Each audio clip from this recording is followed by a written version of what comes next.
Okay, so today what we're going to be working on is the ellipse. So I'd like you to put the video on pause and do the try this and then come back and check your answers.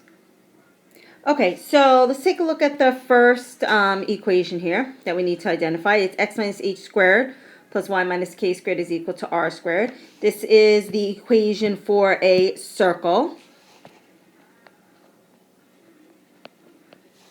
And let's take a look at the second one. There's two of them. So that is x minus h squared equals 4p times y minus k, or it could be y minus k squared equals 4p times x minus h, and that is the parabola.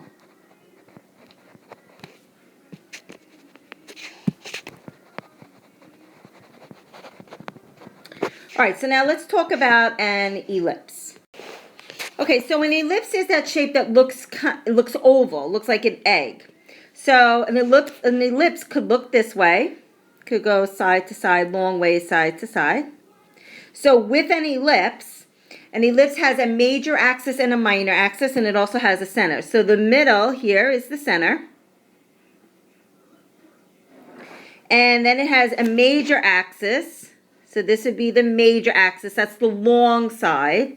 So major axis. And then the short side, so that would be this side here, that is the minor axis.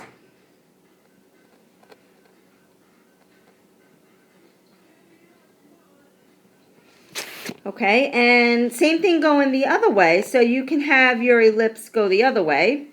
So it could go up and down, long ways up and down like this. So this would be the center. All right, and then we have this way then up and down. The vertical would be the major axis.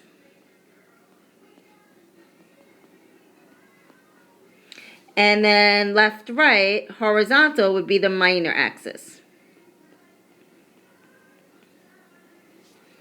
Okay, so now let's take a look at the equation for an ellipse.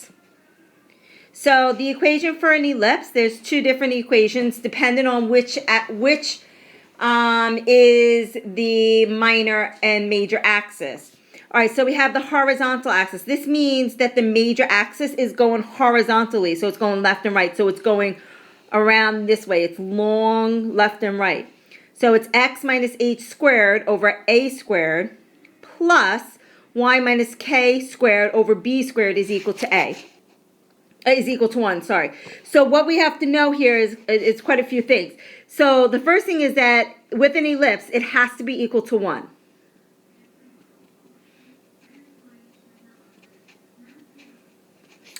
Okay, so now how do I know that it's the horizontal axis is left, right? So it's what your a is under. Your a squared is under the parentheses that has your x in it. So that means it's going to be left, right is going to be your major axis. All right. Another thing we need to know is the center is HK. Okay, just like the circle HK, so you have to do opposite. And so let's write down some other stuff. So we need the A. So notice in the denominator it's a squared. But A is equal to the length. So write this small so you can fit this all in. Length of the major axis. And that's from center to vertex. So put C to V. Okay, C to V. And this is a left-right. Left to right. And 2A. So if that's the length from center to a vertex, and when I say vertex, I'm talking about, should have said this before, the vertex, this would be your vertex. So you have 4 vertices. So this is a vertex, vertex, vertex, vertex. Okay, so 2A would be then the length of the major axis. So length, 2A is the length of the major axis.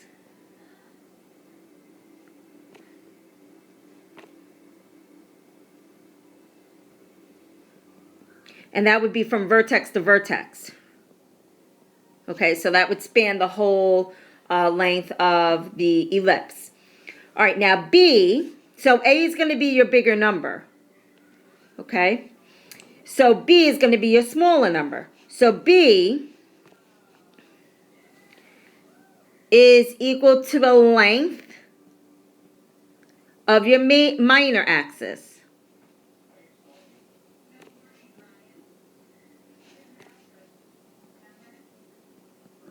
And that's from center to vertex, and this is up, down. So this is your smaller number. A will be your bigger number for the major axis. B will be your smaller number for the minor axis. And since it's under the Y, it's going to go up, down. 2B is the length of your minor axis. And that's from vertex to vertex. So that's your up, down. Vertex to vertex. All right, so let's take a look at the other equation over here, which is the same thing. It's just flipped around, switched around a little bit. All right, so this is a vertical axis. Now notice, A is always going to be your larger number. Okay, so depending on which letter it's under is going to be your major axis. So since A is going to be your larger number and it's underneath your Y, then your major axis is going to be up, down. Okay, but it still has to be equal to 1. Okay, your center is still H comma K. All right, so A is the length of your major axis.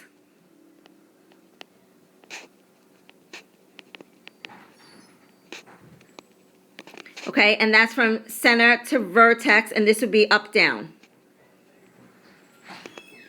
And 2A is the length of your major axis. And that's vertex to vertex.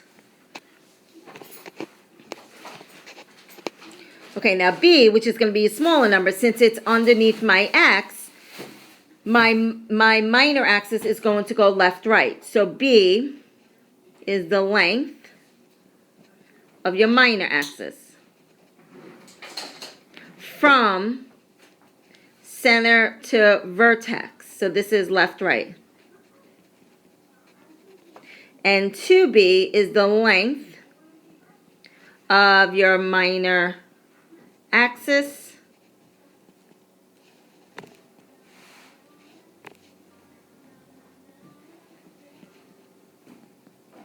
and that's vertex to vertex.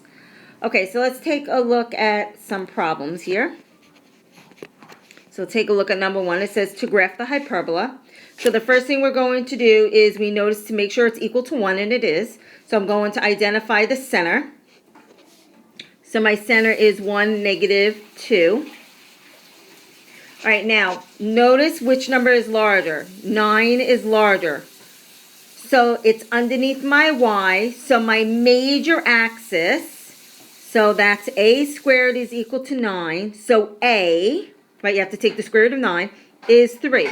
So it's going to be an up, down. Major axis is up, down. Major axis is up, down. And so let's plot 1, negative 2. And now I'm going to go up, down 3 units.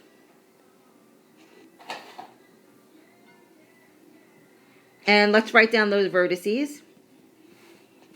So my vertices are 1, 1, and 1, negative 5.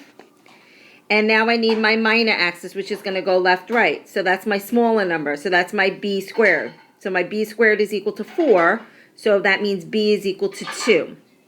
So this is up, this is left, right, because it's underneath the X. So I'm going to go to the right 2 and to the right 2. And notice before I draw my ellipse that going left, right, this total distance is 4. So my minor axis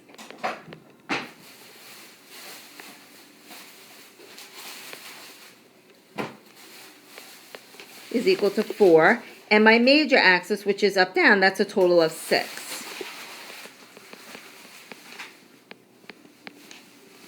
Okay, so then we draw our ellipse, and it'll look like that. Okay, so let's take, and I should write down my other vertices. And my other vertices would be 3, -2, and -1, -2. Okay, so let's take a look at 2. Okay, so right away I noticed that it's not equal to 1. It's equal to 64. So I have to make the 64 1. So I divide everything by 64. So I have 4 and 64 reduced to 1 and 16. So it's x plus 3 squared over 16. Plus 16 and 64 reduced to 1 and 4. So that is y plus 5 over 4 is equal to 1. All right, so I need my center. So my center is -3, -5. And now look at my larger number. My larger number is underneath the x. So that means my major axis. So a squared is equal to 16. So a is equal to 4. So this is my major axis. Since it's under the x, it's going to go left, right. And my b squared is equal to 4. That's my smaller number. It's underneath my y. So that means b is equal to 2. So that's my minor axis.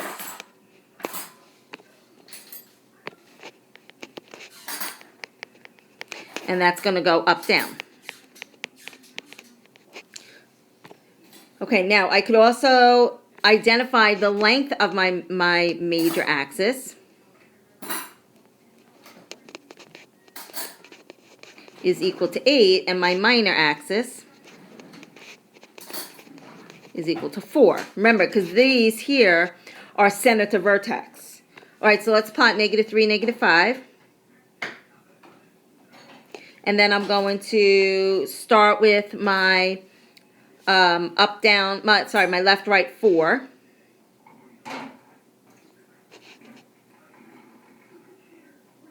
So let's write down our vertices. So one of them is going to be 1, -5. And then the other one is -7, -5. And then I need my up, down, which is my minor axis, is 2. And those vertices are -3, -3, and -3, -7. And now you're going to draw your ellipse, which looks like that. Okay, so let's flip it over and we'll talk about the foci. Okay, so let's take a look at one of those graphs that we drew before, which is the first graph. So I'm just going to draw a quick sketch of that first graph. Let's have x, y. And my center was 1, -2. So there was my center. And I went to the right 2, to the left 2. And then I believe we went up, down 3.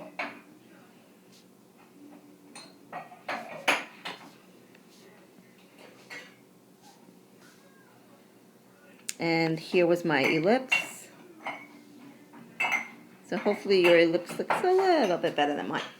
Okay, so now where are the foci? So the foci are these points that are in here.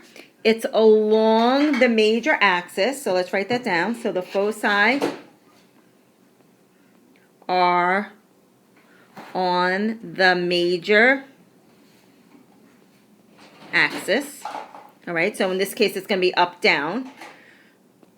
All right, so it's along the major axis, and this is what's true, and this is why the foci are important. So I'm just going to put F's here for foci. And this was my center. So the distance from the center to a point on the ellipse and the foci to that same point, this point right here, we call it D1 and D2, okay, is the same. It's a constant. So D1 plus D2 is equal to some constant as it travels around. So as D1 changes and D2 changes, but as I add D1 plus D2, and it doesn't matter which foci I use, I always get the same constant as it goes around. Okay, so in order to get the foci, I need this length here so that I could do the center plus this length.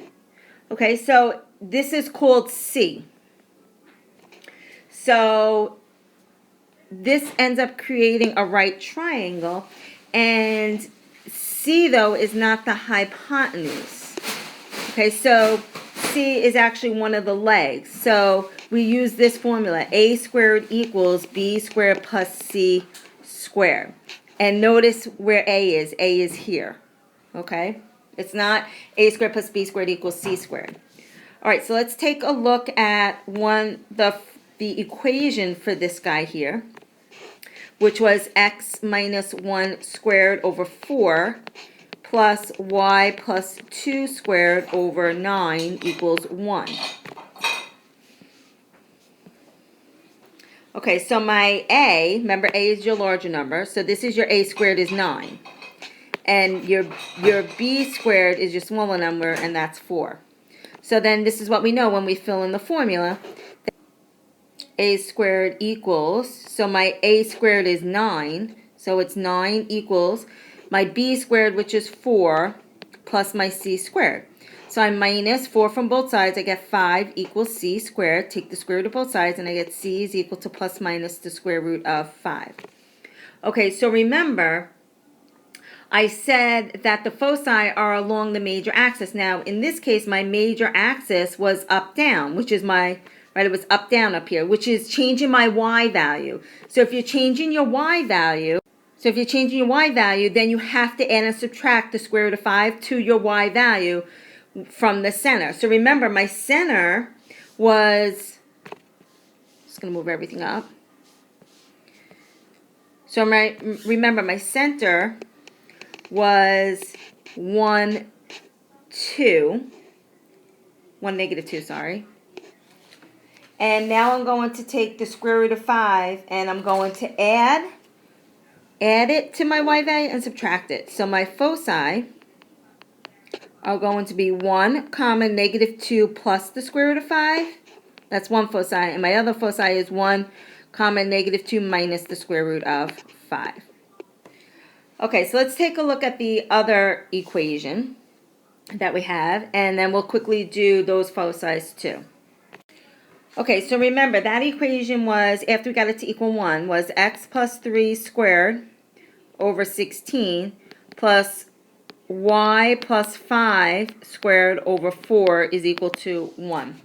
So my a squared is equal to 16, and my b squared, sorry, is equal to 4.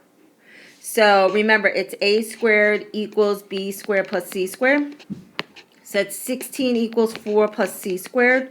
C squared is equal to 12, so c is equal to the square root of 12 plus or minus of that. So remember, the center was negative 3, negative 5. So which one was my major axis? My major axis, right? Look where A is. A is underneath my X. So my major axis was left to right. So if I'm moving left to right, that means I have to change my X value.